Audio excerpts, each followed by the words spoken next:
نستكمل الجزء الثالث من فايتات حرب نار بابجي موبايل. الواد اتنوك، محمد جيمنج اتنوك، صاحبه رفو وبيفايت وبيخلص على البوت. اللي بعده بيريلود الاي كي ام، بيفتح الصندوق، بيلود، بيقول الو، لقى صاحبه فصل. يا نهار ابيض، في واحد عنده هيعمل ايه؟ بيبص فين؟ بلبص كده ليه؟ رايح فين وماشي فين؟ ماشي بالكروت، بتعمل ايه؟ ولا لا لا لا لا لا لا لا لا، بيخلص سكوب 6 على الاي كي ام.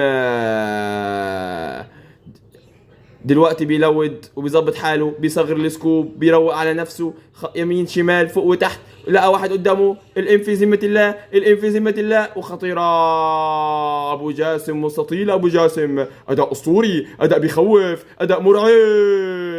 لا لا لا لا لا لا لا، بيكا يمين بيكا شمال وبيخلص على طول.